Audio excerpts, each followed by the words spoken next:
नमस्कार, जय सिया राम, जय नीम करौली बाबा। मैं पवन कुमार चतुर्वेदी आशा करता हूँ परम पूज्य गुरुदेव हनुमंत स्वरूप बाबा नीम करौली महाराज जी की कृपा से आप और आपके स्नेहीजन स्वस्थ एवं सकुशल होंगे। इन्हीं शुभ मंगल कामनाओं के साथ चलते हैं आज के क्रमांक की ओर। मित्रों, बहुत से लोग ऐसे हैं जो पूजा पाठ कर रहे होते हैं, हनुमान चालीसा का पाठ कर रहे होते हैं, इसके बावजूद भी उनके जीवन में सब कुछ अच्छा नहीं हो रहा होता है। ऐसे ही कुछ लोग ऐसे होते हैं जो हनुमान चालीसा का पाठ करते हैं, पूजा पाठ भी करते हैं और उनके जीवन में सब कुछ अच्छा हो रहा होता है। तो इन दोनों अवस्थाओं के पीछे ऐसा क्या कारण है, इस कारण को समझने के लिए चलते हैं एक कहानी की ओर। कहानी कुछ ऐसे है, दो अच्छे मित्र थे और दोनों ही किसान थे और दोनों के पास लगभग बराबर उपजाऊ खेत था। अब दोनों ने अपने अपने खेतों में बढ़िया फसल बो दी। फसल बोने के बाद जब फसल थोड़ी सी बड़ी होने लगी, तब जो एक किसान था वो किसान अपनी फसल के पास जाता था और फसल को देखने के बाद उसके मन में नकारात्मक विचार आने शुरू हो जाते थे और वो ऐसा सोचता था, हे भगवान, पिछली बार हमारी फसल बिल्कुल खराब हो गई थी। भगवान कहीं ऐसा न हो कि जैसे हमारी पिछली बार फसल खराब हो गई थी इस बार भी न खराब हो जाए।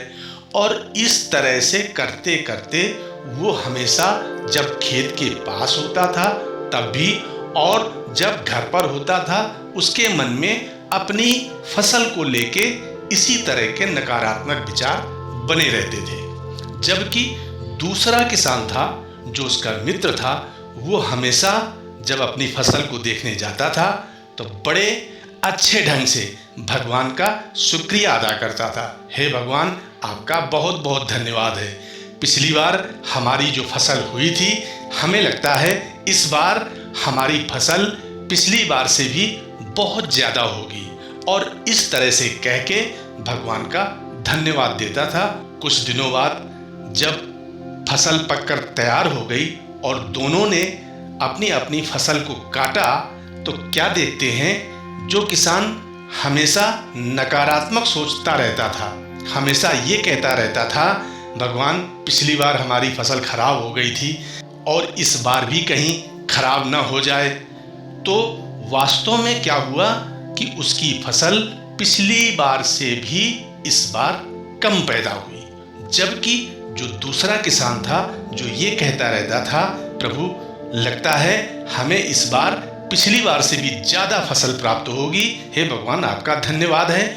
इस तरह से कहने वाले दूसरे व्यक्ति के पास वास्तव में इस बार पिछली बार से ज़्यादा फसल पैदा हुई। अब जबकि दोनों किसानों ने एक जैसा बीज बोया था, दोनों किसानों के खेत भी एक जैसे ही उपजाऊ थे, दोनों का खेत भी बराबर था, फिर ऐसा क्या हुआ कि एक को अच्छी फसल मिल रही है जबकि दूसरे किसान को अच्छी फसल नहीं मिल रही है? इसके पीछे का कारण था, जो पहला व्यक्ति था वो हमेशा और हमेशा नकारात्मक सोचता था, बुरे विचार मन में लाता था और उन्हीं बुरे विचारों के कारण उसे उसका परिणाम मिला। जबकि दूसरा अच्छे विचार सोचता था, सकारात्मक विचार सोचता था, तो उसकी फसल अच्छी हुई।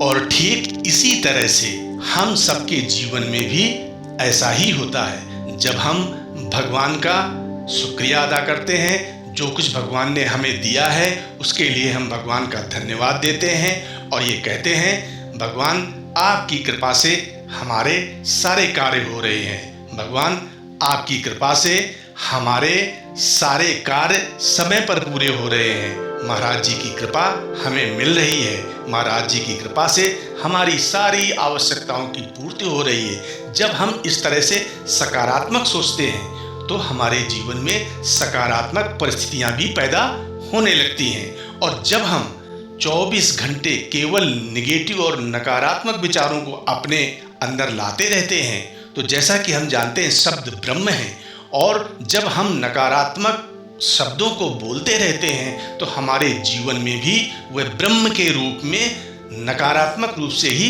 प्रकट हो जाता है। और जो सकारात्मक रूप से जीवन व्यतीत करता है, अच्छे विचारों को सोचता है, तो जैसा कि हम जानते हैं शब्द ब्रह्म है, तो वो परमात्मा आपको सकारात्मक सोचने की वजह से अच्छे परिणाम देता है। और इसलिए पूजा पाठ करने के साथ साथ, हनुमान चालीसा पढ़ने के साथ साथ किसी के अवगुणों पर नहीं बल्कि उसके गुणों पर ध्यान दें। और इस तरह से जब हम अपना जीवन व्यतीत करने लगते हैं तो हमारे जीवन में आनंद ही आनंद होता है, खुशियां ही खुशियां होती हैं, हमारे सारे काम बनते चले जाते हैं। नमस्कार, जय सिया राम, जय नीम करोली बाबा।